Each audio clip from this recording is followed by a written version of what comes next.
Y los líderes de las cuatro grandes potencias emergentes, Brasil, Rusia, la India y China, afianzaron su unión en demanda de un nuevo orden mundial durante la segunda cumbre BRIC desarrollada en Brasilia. Los consensos logrados por Luis Ignacio Lula da Silva, Hu Jintao, Manmohan Singh y Dmitry Medvedev serán llevados a la próxima cumbre financiera del Grupo de los 20 que se va a desarrollar en junio en Canadá y se basan principalmente en la demanda de mayor poder para los países emergentes. Los resultados de la conferencia fueron celebrados por el mandatario brasileño, quien dijo que las cuatro naciones tienen un papel fundamental a jugar en la construcción de este nuevo orden internacional más justo, representativo y también seguro.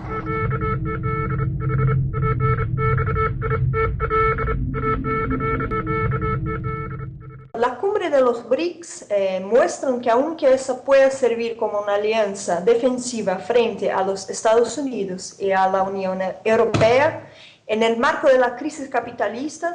está lejos todavía de componer un bloque homogéneo. Desde el punto de vista político, incluso la cumbre tuvo lugar en el momento de un acercamiento entre Rusia y Estados Unidos a partir de la firma del acuerdo de la no proliferación de armas nucleares. Eso todo muestra que a pesar de los BRICS serem compuestos por potencias regionales como China y Rusia, y países que aumentaron su cuota de participación en el escenario internacional como Brasil e India, son incapaces de lidiar con las contradicciones que podría desatar una política de mayores enfrentamientos con el imperialismo. Por otra parte, cualquier alianza impulsada por los BRICS busca garantizar los intereses de sus burguesías, siendo completamente contrarios a los intereses de la clase trabajadoras y de esos países y de avanzar en su necesaria unidad para combatir los ataques y la explotación negociada en esas mismas cumbres.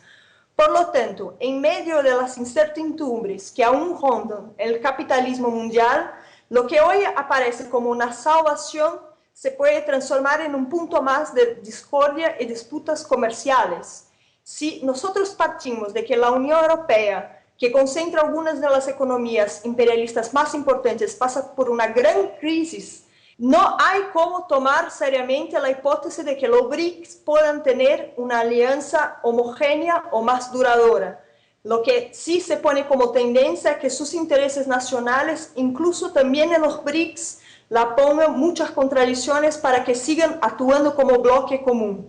Por otra parte, lo que es novedoso es justamente la firma de un nuevo pacto militar de Estados Unidos con nadie menos que Lula, ¿no? Ese es un acuerdo que no pasaba en Brasil desde 1977, cuando aún todavía tenía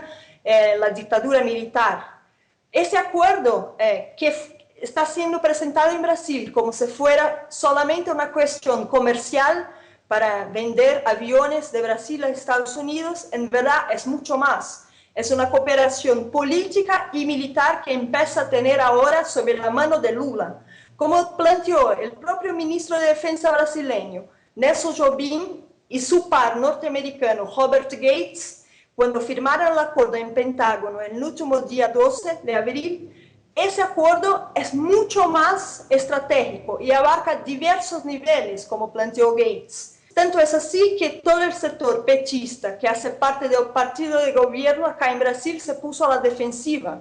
porque muy rápidamente la prensa empezó a poner que se trataba de un acercamiento muy grande con Estados Unidos. El acuerdo, por ejemplo, prevé la cooperación en cualquier sectores militares que puedan ser considerados de interés común entre Estados Unidos y Brasil. Ese punto puede servir para que se hagan acuerdos militares que no sean públicos y para que se incremente la participación en forma de alianza reaccionaria de Brasil, de tropas brasileñas y norteamericanas. En segundo lugar, la cooperación entre las partes el acuerdo prevé la cooperación entre las partes en asuntos relacionados a la defensa, sobre todo en las áreas de pesquisa y desarrollo, apoyo logístico, seguridad tecnológica y compra de productos y servicios de defensa.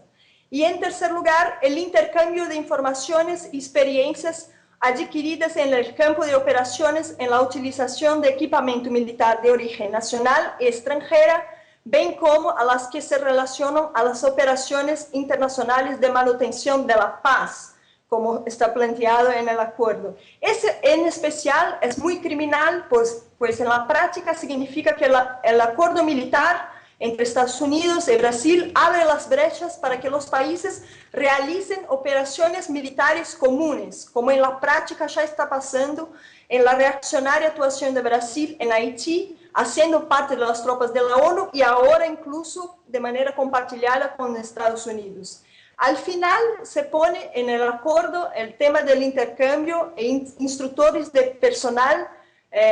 de entrenamiento, así como troca de informaciones e inteligencias entre las agencias brasileñas y las agencias norteamericanas. Eso fue una práctica muy común durante la dictadura militar acá en Brasil, donde era muy conocido que los militares brasileños eran entrenados directamente por la CIA a partir de la participación de Estados Unidos en la Escuela de Guerra de Brasil, ¿no? Entonces, ese es un acuerdo que para Brasil es muy grave y para América Latina, en un momento donde el imperialismo busca adentrar de manera más directa, es todavía más criminal porque abre las puertas para que eso se ponga de una manera más directa, aunque el punto que prevía la instalación de bases norteamericanas en Brasil no pasó porque se quedó por afuera de la correlación de fuerzas que hay hoy. Lo que pasa es que ese tipo de colaboración con el imperialismo conviene a Lula de la misma manera que lo convendrá a su sucesor, sea quien sea su candidata Dilma, sea el candidato del PSDB, Serra, pues ellos ambos buscan hacer una colaboración más profunda con el imperialismo, sobre todo en esa área, y además de eso, entrenar las fuerzas represivas brasileñas para actuar sobre todo en las favelas de Río de Janeiro, en la medida que se acerca las Olimpiadas, los Juegos Olímpicos y la propia tensión social producto justamente de, por ejemplo, el episodio, la tragedia que pasó ahora en Río de Janeiro por cuenta de las lluvias. Entonces, eso demuestra más a fondo cuál es el carácter de la política de Lula, que mientras habla de autonomía sigue firmando pactos de cooperaciones con Estados Unidos, sobre todo en el tema militar, que por eso lo que está puesto hoy para nosotros es justamente desenmascarar ese aspecto de la política de Lula y mostrar justamente que no se trata de una política de independencia, ni mucho menos de autonomía, y que va a llevar a una discusión más de fondo con el imperialismo.